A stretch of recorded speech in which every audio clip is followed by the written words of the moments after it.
Hi, everyone. Welcome to Beyond the Bard, a discussion about Romeo and Juliet in collaboration with the Blueprint artists.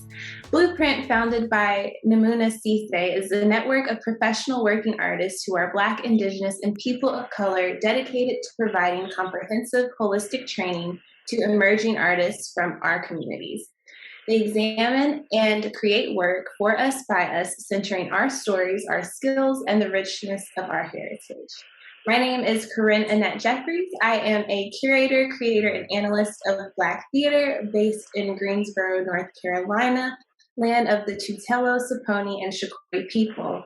My pronouns are she, her, and I served as the dramaturg for Comedy of Errors with Black Girls Love the Bard, and I'm very excited to be here. If everyone else can introduce themselves as well, including your pronouns, land acknowledgements, and your role in the Romeo and Juliet. All right. Hello. My name is Kamilah Long. My pronouns are she, her, hers. I'm the director of this wonderful show with the Black Girls Love the Bard. And I currently live in Ashland, Oregon, and I'm standing on the ancestral lands of the Takelma, Lagawa, Shasta, Applegate River, Athabascan, and now those who identify as the Confederated Tribes of Siletz and the Confederated Tribes of Runde, and we pay our respects to the elders past and present. And I am going to pass it to Amrita Ramanan. Thank you, Kamilah. Hi, everyone. My name is Amrita Ramanan. My pronouns are she, her, hers. I have the great pleasure of being the dramaturg for Romeo and Juliet with Black Girls Love the Bard, and I am coming today from the same location as Kamilah. And I'm going to pass it to Jessica. Hey everyone, I am Jessica Flemming. I use she, her pronouns. I'm calling in from the unceded ancestral lands of the Tuscarora and Lumbee people. I am part of the company for this production, and I will be reading the roles of Tybalt and musician and Paris's page in this production of Romeo and Juliet. Thank you, Jessica.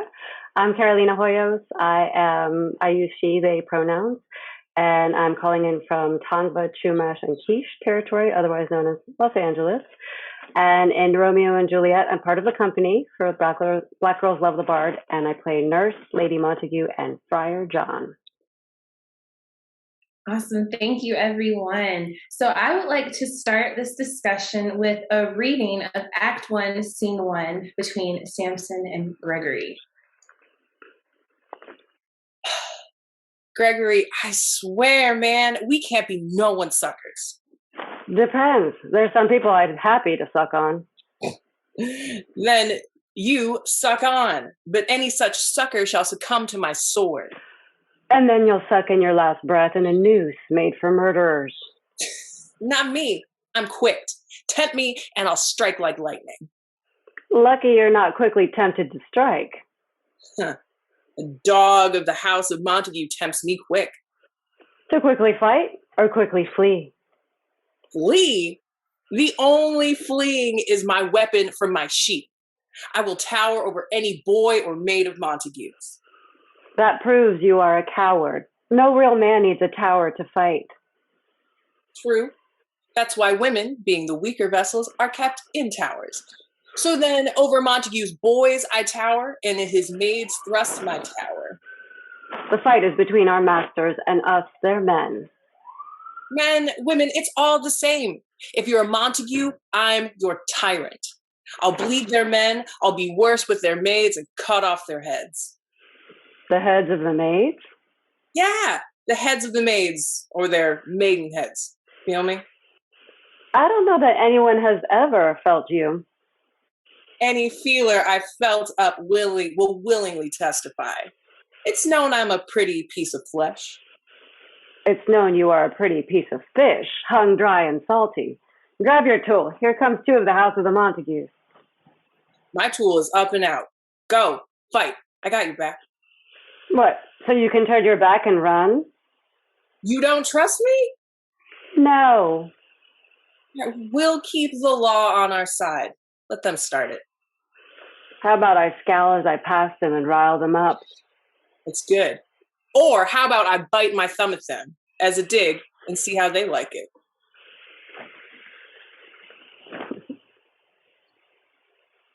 Great job. Yay.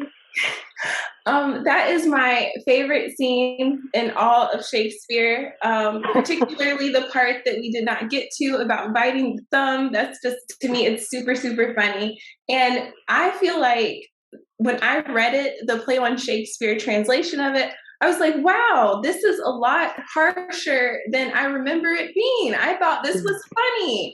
And so I wonder, and my question for all of you is, how do we find balance in these moments? What does it take as an actor, a director, a dramaturg to look at these words? And, you know, it's funny, but it's also a tragedy. We know the end of the play. How do you balance the two and make it make sense? I think with any heavy piece, there's got to be moments of levity and kids being kids, you know, even if it's heading towards violence, it's at least breaking us from the tragedy of what occurs because of this violence.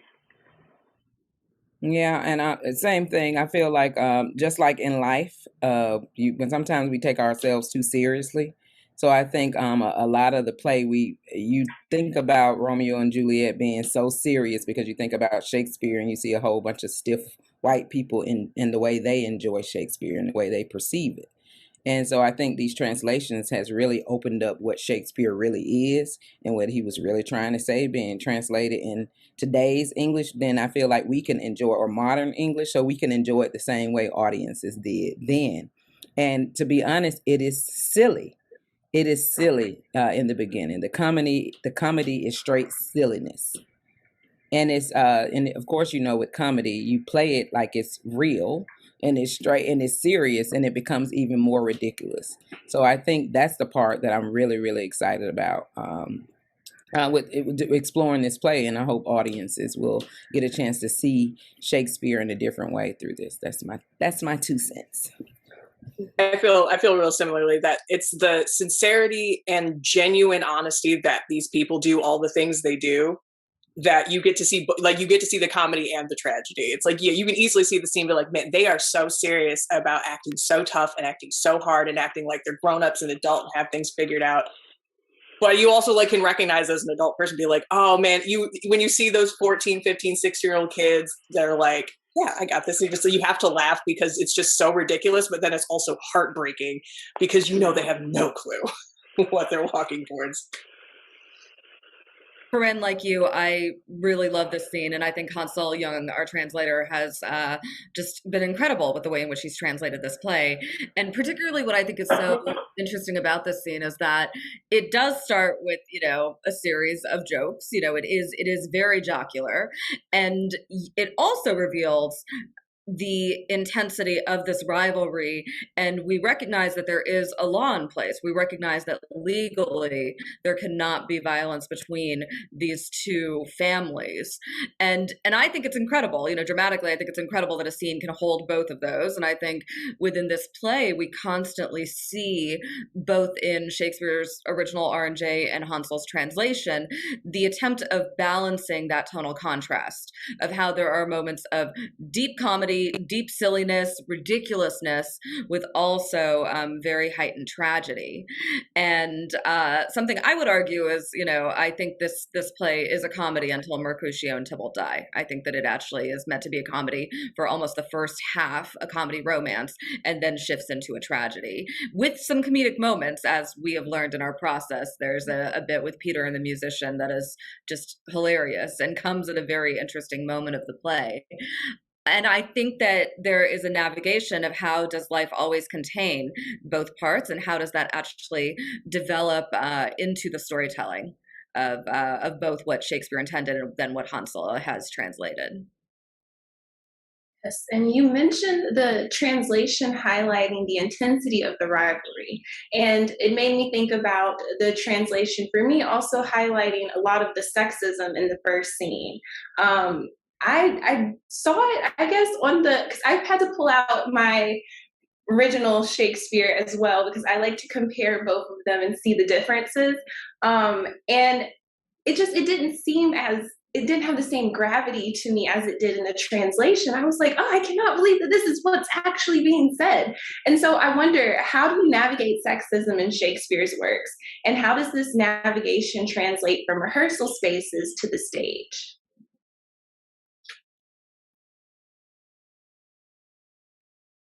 Well, we remember that it was a different time, a much different time, when women, were married off young.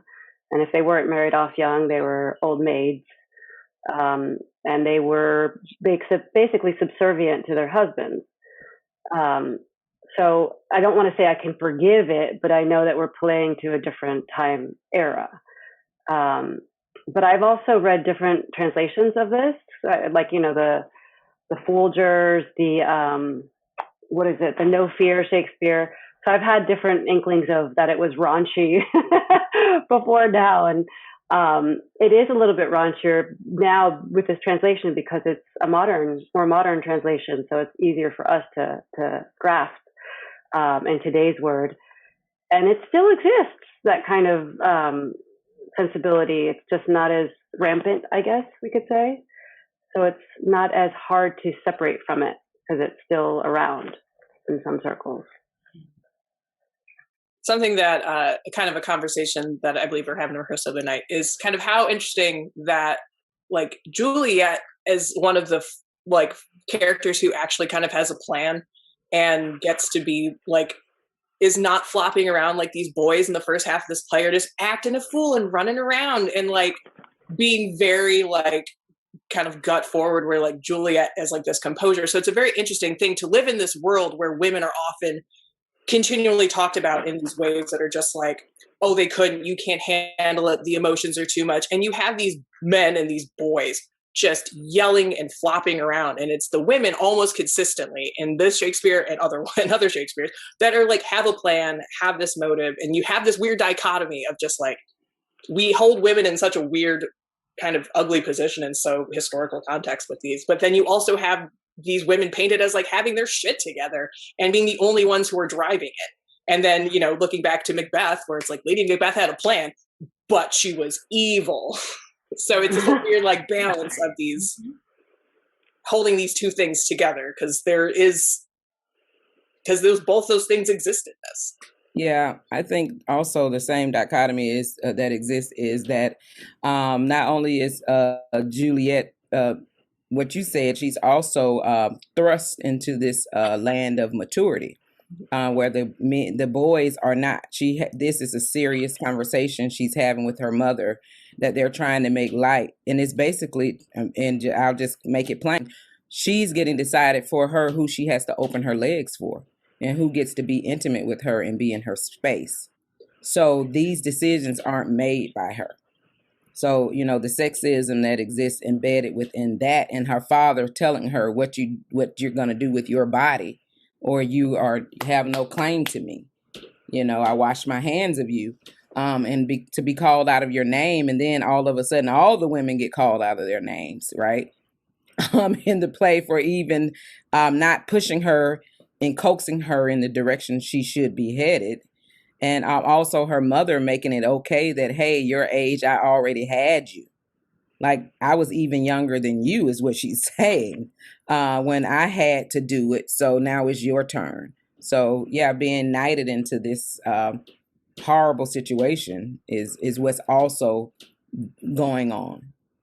And Juliet is handling it well, Yeah.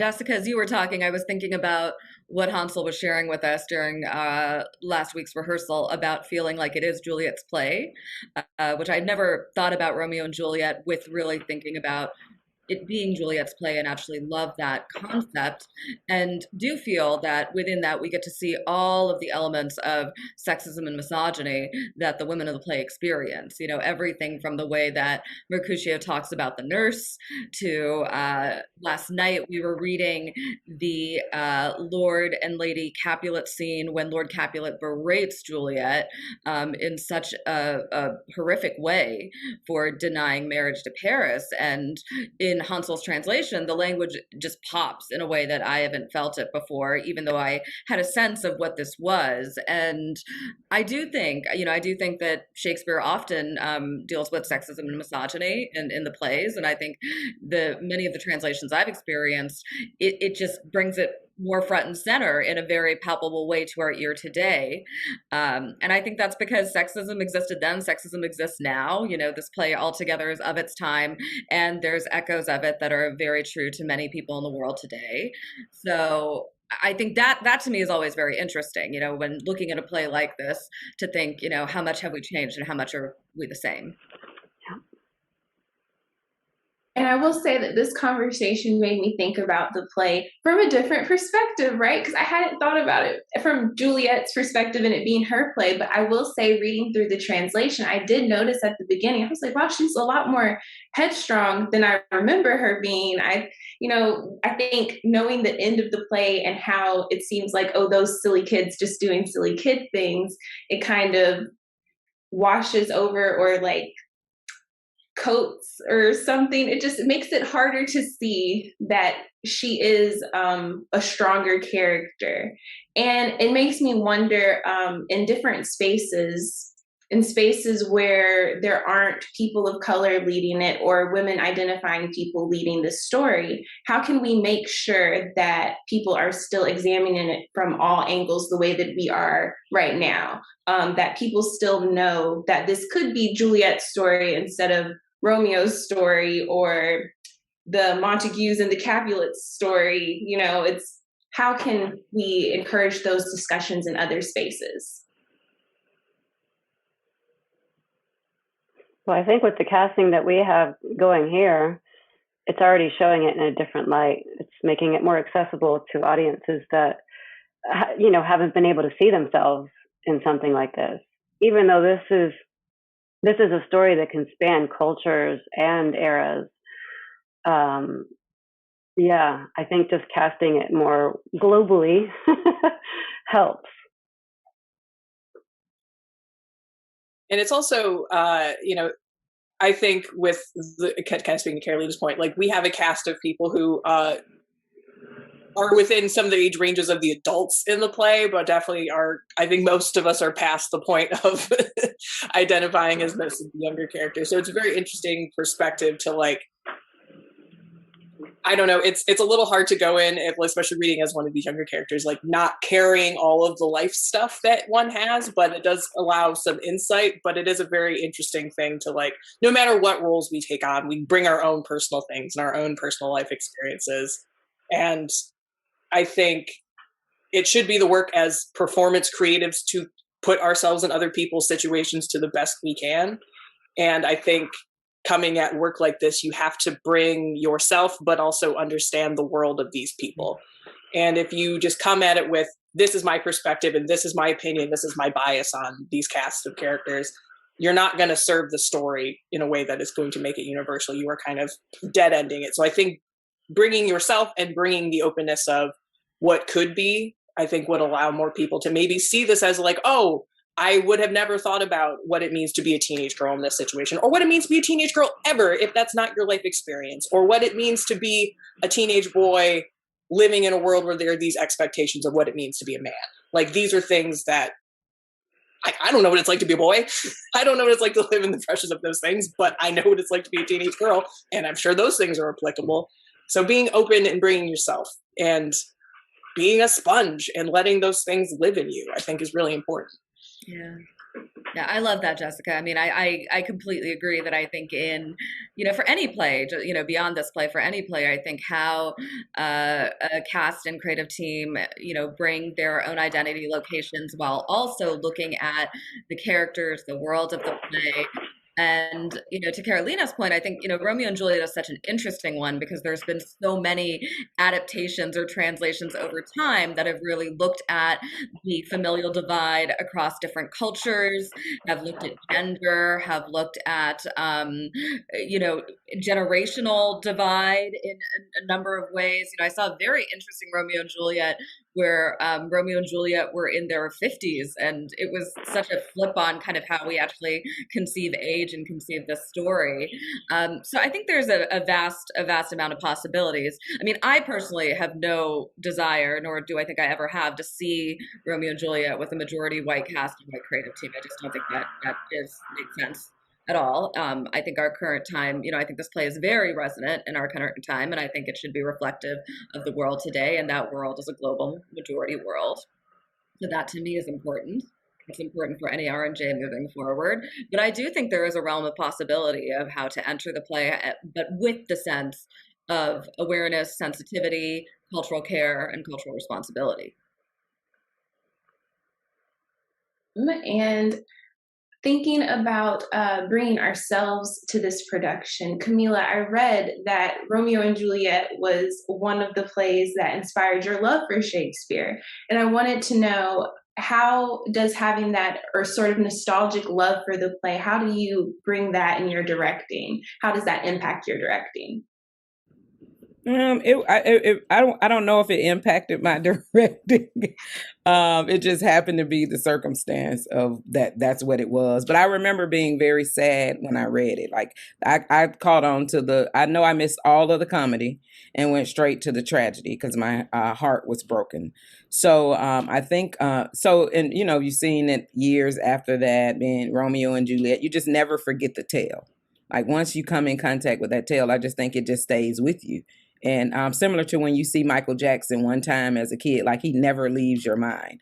It's just something about these texts that once you read them, they never leave you. They stay with you.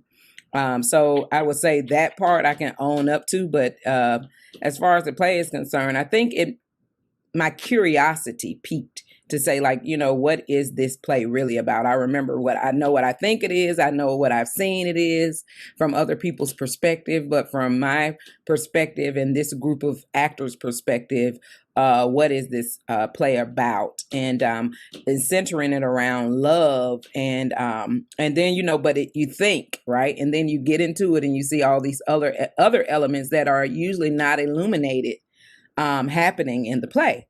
And I think having these bodies that we are having in the play reflected, we get a chance to hear a different message with this group. So anyway, so I really didn't bring anything to it but my curiosity about this play with my brain, my 40-plus-year-old brain. And through this translation, which Hansol is such an amazing writer and personality and force. So I feel like I carry the spirit of Hansol and Shakespeare and the women all in this play. So it's going to be amazing.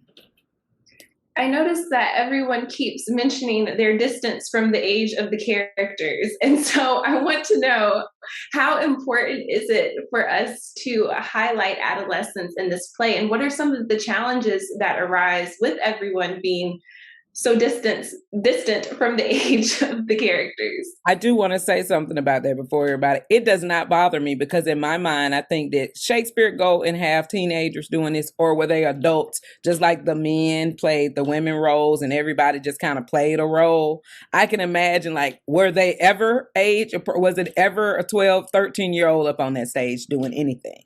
I don't believe that there was. So I actually think we're operating all the way in the spirit of the essence of what it means to do theater and be a thespian, act, and become those things and those characteristics that the youth have. I actually would have loved to be warped back in time to see Gregory and Samson, in the Elizabethan time and the way it really was done.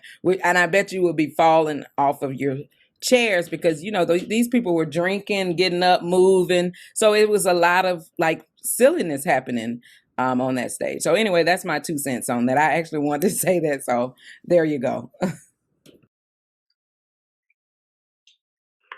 Yeah, I think we can all remember what it was like to be a teenager, an angsty adolescent. So it's a lot to pull from for all of us. And I have seen one, there's a film from 2013 where Haley Steinfeld played Juliet. I think she was 15 when she shot it. So that's probably the closest I've seen to actual 13. But I think for that version, they changed it. They made her 16. They made Juliet 16. And I think the guy that played Romeo was 21 or something. So I think they got it closer than I've seen ever. Especially even on stage. I think the youngest I've seen is like 20, 22, college age. I don't think I saw a high school performance of it. That would have probably been more accurate. But yeah, anyone has been past their adolescent years, we're going to have so much to pull from. And I feel like every acting teacher thinks that that's the huge well of what we can pull from is any trauma from our teenage years. So it's probably it's there in our book of tricks or bag of tricks. It's there ready to grab at and relate to any piece that we're working on.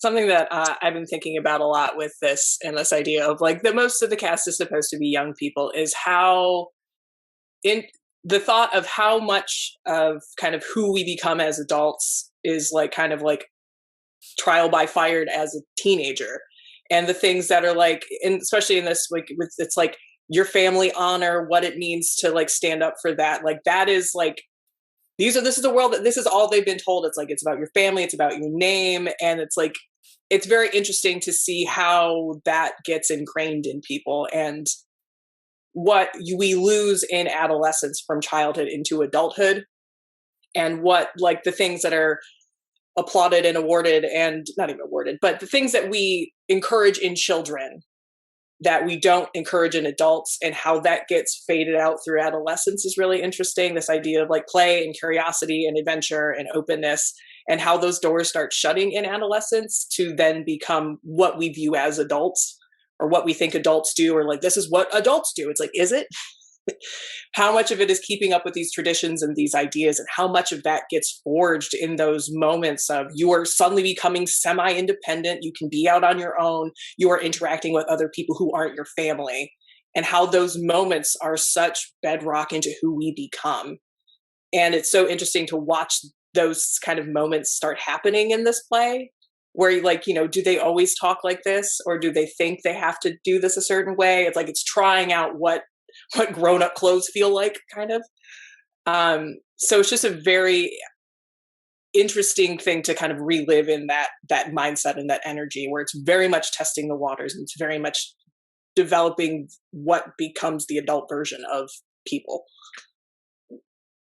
Yeah, I think age and adolescence, it's such an interesting question and point of inquiry to talk about, especially with this play, because, I get it. I'm like, there are very specific references throughout the play about characters' age, or even, indicating that, Lord Capulet needs a crutch. So there's, potentially an indication of age with that.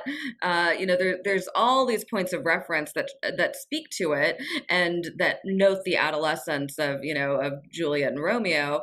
And also, I can't help but think about the cultural translation of that, of how, the marrying age, across generations and across diasporas, there's been shifts, there's been evolutions, and there's been also some points that have stayed the same. So in some ways, I always wonder how much it matters, because I think that the capturing of adolescence, the capturing of the events of the play, that to me really stands strong, and I think has I've seen it in so many different ways, where you keep the references to Romeo and Juliet, but clearly have actors of all different ages, including the 50-year-olds that I saw who are playing them, or Carolina, to your point, I think in the film world, I've seen a lot of attempts to cut out that language. I was watching Baz Luhrmann's Romeo and Juliet again this week, and I was like, oh, it's still, there's so much about it I still love. And they cut out the reference to Juliet about to be 14. And I was like, interesting. Like, they definitely talk about, marriage. They keep all of that other language, but they specifically cut that out, which I think would have led to a different point of discomfort for audience, and also, the recognition that Claire Danes at the time, I think, was 18 or 19. So I don't know is my long and short of it. I think that it's an important element of the play, but I also think theater is so transformative and has the power to illuminate all those themes and ideas across any form of age that I've seen actors play these roles. would definitely agree with that, because to me it seems like adolescence in this play is more of a characterization, and that it's kind of just, well, really it drives the entire plot, because all of these children are doing these volatile things because they're adolescent. And I think it's in the span of 4 days, very fast for all of this to be happening. So I wanted to know, how do we avoid dismissing the validity of adolescent feelings when depicting these characters? I know that we talked a bit about being able to recall those feelings, since we have all these years of adolescence to pull from. But, I guess in the grand scheme of things, looking at the play, it does seem kind of silly, all the things that they're doing.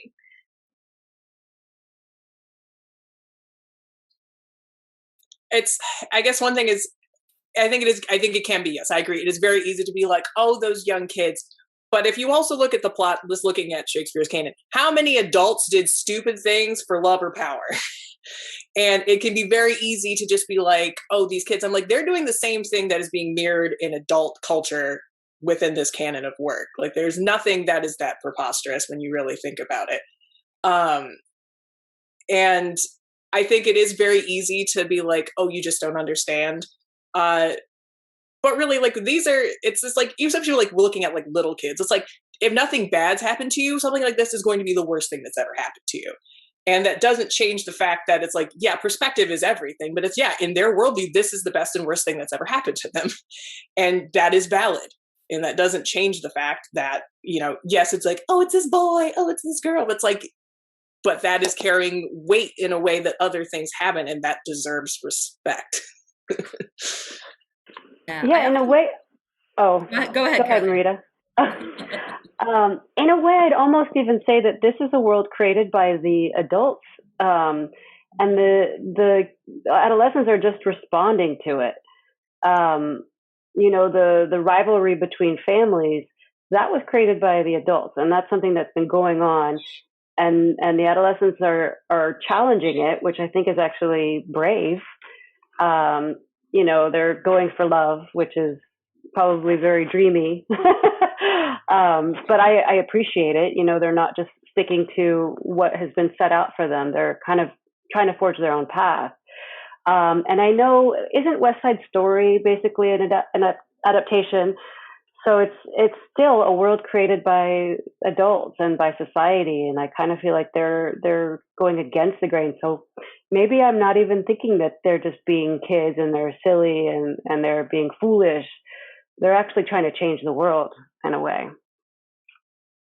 Yeah, I mean, I completely agree that I think their love is a revolutionary act in this world, and I'm also reminded, it's a very heightened time. This play is set in a plague, and I often think of kids during this pandemic, and how do you hold your emotion? How do you express your emotion when there's altogether, a disease that's, somewhat known, someone unknown that you're fighting.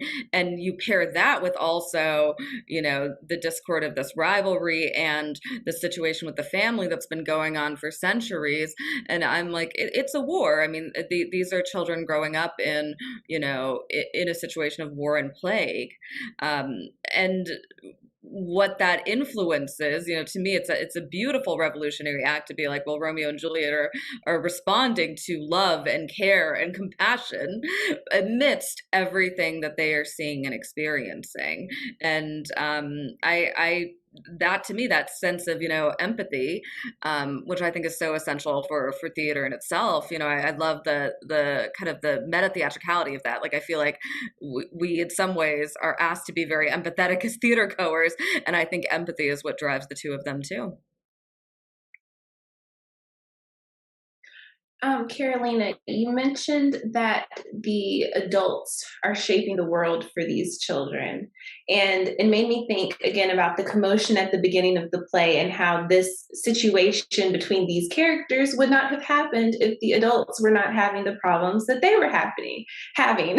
So I wanted to know, like, how does the characterization in Act 1, Scene 1 set the tone for the rest of the play? Well, these two are being young and, you know, having fun, but then they're eventually going to try to pick fights because that's kind of what's expected. And maybe not so much expected, because even the adults are probably saying, just don't mess with the other family, just keep separate. But then it's almost going against that by trying to even pick a fight, whether it's pick a fight or, you know, pick to love. Either way, you still want to interact and mix worlds. And I know as a kid, when I was told not to do something, you want to do it. It's more likely that you're going to try it because you were told not to.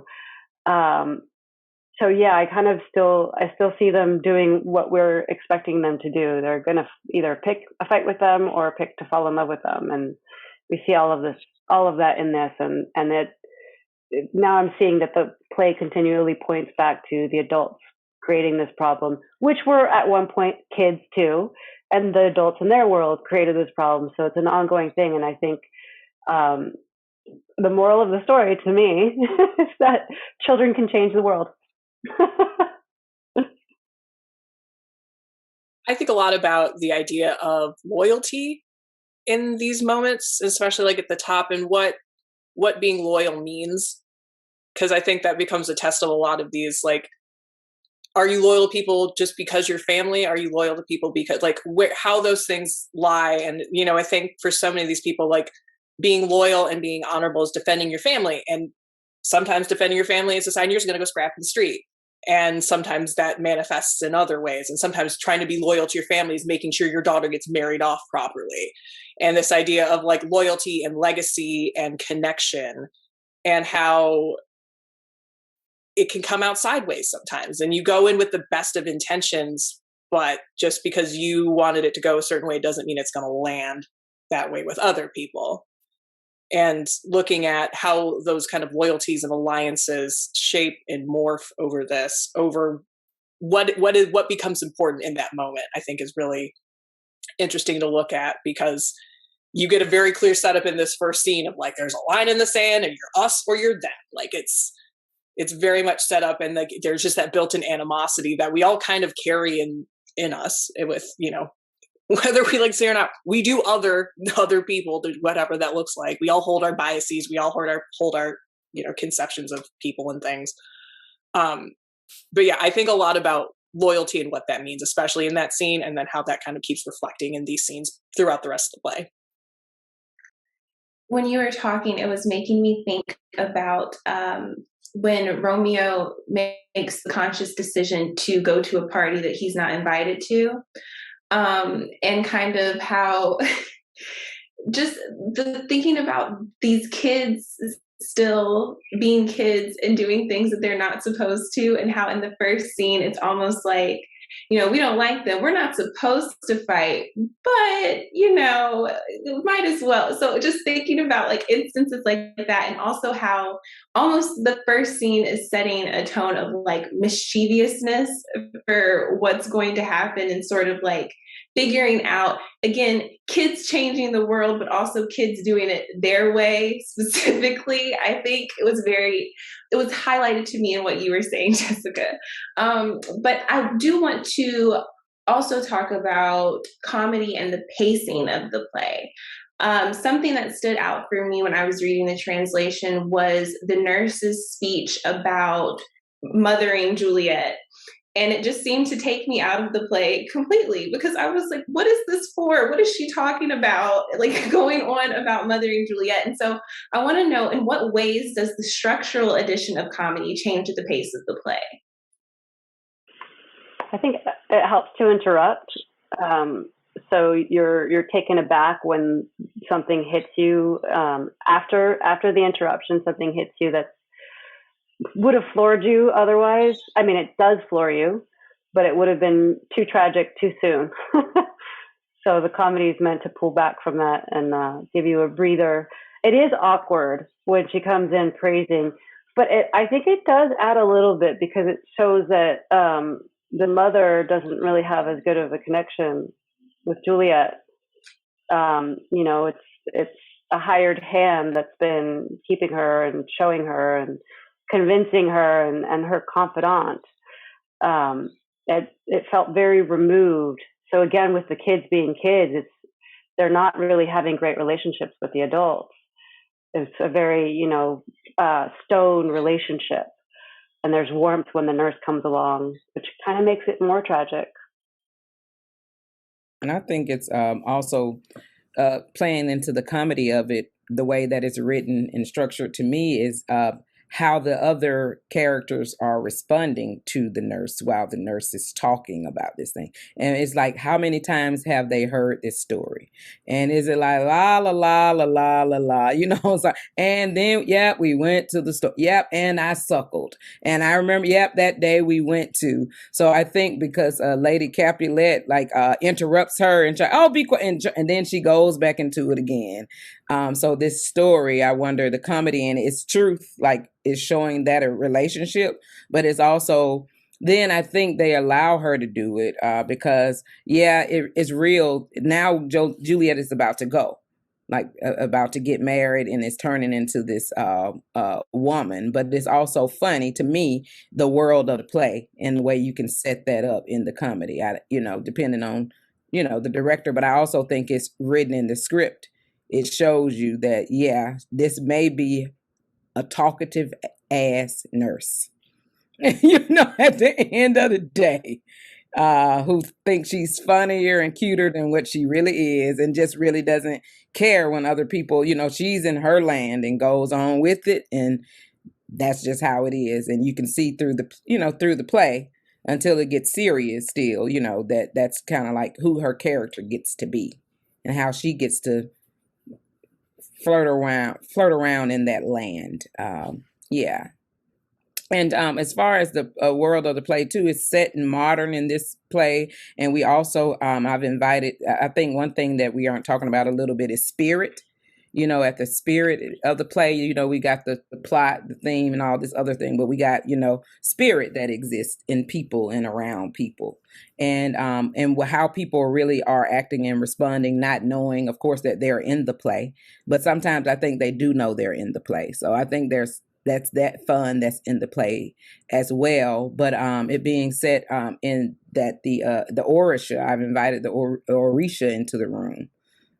Which, if for anybody who's listening, they're entities in the Yoruba religion from West Africa, and that the Montague house is of Oshun, and that the Capulet house is of Yemaya. And in that culture, before you get here on earth, you get to choose your own head, right? And your journey is to get to come here down to earth and not have to come back. And in my mind, Romeo and Juliet, they actually get it. And I think they don't have to come back after this story. They got the message of love and uniting and community, because they forget that marriages also were supposed to bring people together and bring communities together. And the whole community would benefit from that marriage, right? So that's why people would have arranged marriages for those things to flourish. And they were making those decisions. But in this play, because of the rivalry, they don't get a chance to think about what it will really mean for that community to be together. The kids got it. The adults didn't get it. And my question is, who in the play gets to have to come back into the play and do it all over again, and who doesn't? That's deep, going a little further, but it brings all of that up for me. When I think about the structure of this play, what constantly surprises me is that comedy is almost in the same proportion as tragedy when you actually map out the lines. It's just as funny as it is tragic. And with that, there's a lot of parallels to both. There's almost the same number of long monologues and soliloquies about love and life and death as there are about, life in a form of comedy, or, what the nurse and Mercutio later have. It's very parallel to then what we see later in the play. So what I kind of love about that long passage, I agree with Kamilah, where I think the nurse gets lost in the moment. I think this has been a repeated story, a story that has been heard before. And it provides something that altogether is very truthful and endearing, I feel, for the nurse, that this is a very personal memory of, a true love for Juliet and witnessing Juliet at a young age. And it provides that great comedic contrast where there's even just that slip of a line that says, Lord and Lady Capulet were in Mantua when this happened.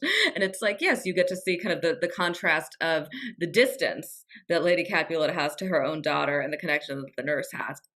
And I think that is something that is played with structurally throughout the entire play, which is why I find it structurally so interesting. It is actually, the math of it is very precise in terms of how we balance tone, how we balance genre, and how we balance just literal text from character to character. Yeah. And yes, and how the other actors play off of like her having those bragging rights. Mm-hmm. And she reminds me, my mom is like that. So I have to bring it into my personal life where she talks of, because I have the most kids and blah, blah, blah, blah, blah. We all know you have the most kids. Why are you saying, I know I was in Mantua, like little dig while you're doing it through, right. And how it makes so the other characters, playing off of that because it's those little digs. So that's, to me, that's just like Amrita noted, is the little nuggets that are embedded in things that, helps us understand a little bit more about their relationship and why would she be doing that and why would she be saying, how does it affect the other person in the room? Yeah. Awesome. And Kamilah, I would like to go back to your point about the addition of the traditional African spirituality elements. How does the addition or the emphasis of this in this play, how does it impact the motivations of the characters? Well, let's say Romeo being under Oshun and how he's so moved by love. Oshun is the goddess of love, freedom, water, and they use their abilities to create and heal the world, which is essentially what happens through their death. So with you choosing that as your head, you don't get to remember that you chose that in life. You just hope that you add up to it. So to me, it influences Romeo's urge, to go for love, to go into that party. He goes into that party because he's trying to see Rosalind, remember, which Amrita definitely pointed out when he read that list, Rosalind's name is on that list. So that's why he's going in there to go. It's not just to go disrupt the party. It's for love, and he goes in there and then he finds love, not where he thought he was going to find it, which is the most beautiful thing that can happen. And Juliet is already ready, to go ahead and under Yemaya, and that's the mother of water, divine earth, protector of women, allegedly. So this house being that, she's ready to do what she needs to do for her family, to do the thing, and all these women are telling her what to do. So you got this house of telling her these things, and then she runs into Romeo, and they go ahead and they go. So when we think about that, I just feel like that's just a premise. You want people watching the play won't necessarily know it unless we have the colors associated with it. Like Oshun is gold, so you'll see the house of the Montagues in gold, and you'll see the house of the Capulets in blue, and you'll also see Shango through Mercutio. You'll see Elegba through the Friar Lawrence and Elegba is the opener, the way opener. So basically it gives options. And also the Orisha, who is the chorus, opens up the play. We have Arunla is associated with that as we tell the story. So for me, the using those archetypes or spiritual things that people are operating on. So it's like, who house are you operating under, and what moves you, and those characteristics that are embedded in each one of these characters. I wish I had like a 7-week time to do it and unpack it and really go through it in the way that I can imagine it. But it's a workshop and it's a reading, So we're scratching the surface of it now. And but it's something that I would love to even take deeper and maybe like a second, go at it somewhere. So yeah. So for the actors then, what has your experience been working with that premise for the show? How has it impacted your decisions or your objectives for your characters and the tactics that you use? Well, I know I'm playing from both houses. So I'm nurse to the Capulets, and I'm playing Lady Montague from the Montagues, and then also Friar John, who's one of the decision or choice providers. So I kind of have to switch hats and play for different teams. And the colors that we're employing actually help to differentiate, and then because there's so many of us playing so many different roles. When we see our colors on screen, we know that we're with our people, basically. That helps visually, but it also helps us embody, because we have gold represented, we have blue represented, and we have green represented, right? And all of those have different meanings behind them, different I don't know if anyone knows color therapy, but I associate a lot of colors with different places I've lived. We've had the kitchen a certain color, the bathroom a certain color, the bedroom a certain color, all to bring in good energy to you. So I have different feelings for gold and blue and green. They're all positive feelings, which is also an internal struggle between these people. They could all just love each other, but they're all at odds against each other, and the green is trying to put the two together, which is interesting because yellow and blue on the color wheel make green, and green is the one that's connecting the yellow and the blue. Look at Kamilah. Something that I've been thinking about with having this idea that there is this thing that is bigger and beyond these characters that is leading and kind of motivation and driving is I think a lot about the weight that we carry, thinking about that in the terms of like familial, generational weight, whatever that means for people, and what it means to have things that have informed who you are that you had no connection to, and thinking about how ancestry and legacy and generational trauma or not trauma very much affects us in ways that we can't even articulate, and how those things manifest in the decisions we make. So thinking especially in the case of Tybalt, I think Tybalt, like most people, feel like they're doing everything right and they're doing everything that they're supposed to do, and this is what I'm expected to do. And carrying on this idea of just like, I'm a Capulet, they're Montagues, for whatever thing they've attached to them as the other and the enemy, and then conversely, what it means to be held as a Capulet, and what that means to be held at such personal esteem over another person, and how those things, again, to have been built of like adults and grown-ups from generations past who they have never met and cannot conceive, have informed this thing so deeply in these motivations in ways that like you just can't articulate and understand, is very interesting to think about and continue to play with. Awesome, thank you. Also, Jessica, it seems when you speak, I get all these ideas. I was thinking about the scene at the party. Forgive me, I do not remember whose house it is, but the party that Romeo is not supposed to be at.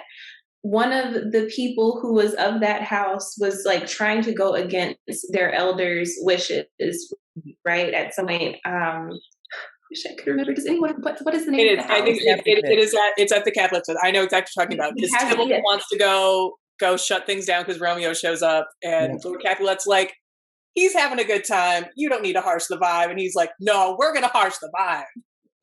Yes, that part. So I'm thinking about that part, and then I'm thinking about all of us being people of color and having very different dynamics with the elders in our communities. And I just wanted to know if anyone could shed some light on the differences in this play versus the way that we deal with our elders in our community.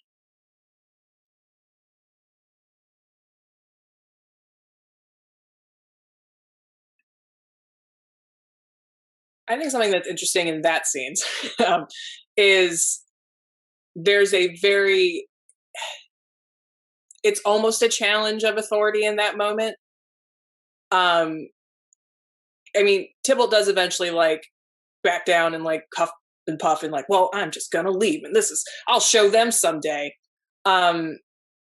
that I think, again, to the point of like, I think Tybalt thinks he's doing exactly what he's supposed to be doing. That it's like, the grownups will be proud of me for kicking out this punk out of our party because this is the world we operate in. And then when you're kind of thrown a wrench of just like, no, just, you can be chill. We don't hate them like that. And there is that kind of like, well, what do you want? What do these grownups want in this moment? And I think that this idea, for the most part, when there are young people who are challenging adults, I think everybody still challenges adults, but in a slightly different way. And I think that is a thing that I think we all kind of carry, where it's like, well, we'll do a little, see what we can slide in and what makes sense. And so I think there's always a challenge. It's just what that challenge actually looks like. Yeah. And I think that scene too is highly comedic. Because it is like, I think Tybalt gets a little, steps over the line a little bit in that place, and then does obey the adult in the play. He something about it knew better, but I'm also thinking about Yemaya, and one of the characteristics of is being the protector of women. But I think about the word protector and the whole house of the Capulets, like this protector of Juliet, getting everything done. So this, I feel like, yes, Tybalt is doing what Tybalt thinks it's supposed to do. He's supposed to do being like Capulet, let's protect. This is what we do. We protect our households. I don't know the answer to your question about, the elders, and it's something for me to think about more deeply, like in this play, and what does it mean? Because it's, with classism that's happening in the play, and me and Amrita had a great conversation about, there's one line in there where there's Cap's cousin. And I was like, oh, we can get that line, because, I was trying to save the play, give people line, make it work. She was like, Kamilah, that person is a low class. I don't think he would talk to the head serving man that way. And I'm like, oh, yeah, you're right. So what can we do to fix it and give that person a class match? And it turns out to be Lady Capulet. So we've been more dealing with that more so than thinking about age and how people, but I'll be looking for that now. Deepen in that layer. So Amrita may have something to say about that, but I don't have anything. I will say the only thing that resonates for me, which I feel is very connected to Jessica, is there, I come from a family and culture and diaspora where the arrangement of marriages is prioritized in a very strong way. Everything from, having my grandmother married when she was 13 to then still having members of my family who participate in arranged marriages. Or even if it's not, quote unquote, an arranged marriage, that there is an attempt of an arrangement. So what this actually reminded me of is, I do remember an experience where I was at a family dinner party when one of my cousins and I found out that our aunt wanted to set up another one of our cousins with someone else, but he was not aware of it at the party. And that someone then crashed the party that is not a family friend. And we both went to loyalty, and she was like, no. Like, don't worry about it right now. And what resonates for me is this navigation that I feel particularly that I have seen sometimes with my elders, of figuring out what's the priority in the moment and holding both of those worlds together. So I think truly in this moment, Capulet's like, listen, I need to get Juliet married to Paris. There will not be a disturbance at this party. I don't care who's there. This is the goal. This is the goal right now. And I remember having a dinner party where I felt similarly. Now, thankfully, my cousin chose his own path and got married to someone else who is very happy with. But I remember, like, literally, I was like, oh, there's the setup, and oh, that could be the disruption, and that disruption cannot happen because of the setup. And I think that there is a world in which, youth have to live in kind of that constant contradiction of elders in terms of what actually matters at a particular moment. Awesome. Well, everyone, I think we will wrap it up there. Thank you so much for joining us. Please be sure to tune in to the Romeo and Juliet live virtual reading on Thursday, November 18th at 8 p.m. on the Black Girls Love the Bard YouTube channel. Tickets are $5, and our second Beyond the Bard conversation curated for Romeo and Juliet, Intimacy and Care Within Shakespeare and Beyond, will drop Friday, November 19th at 8 p.m. on the Black Girls Love the Bard YouTube. Thank you again. Thank you so much. Thank you. Thank you. Thank you.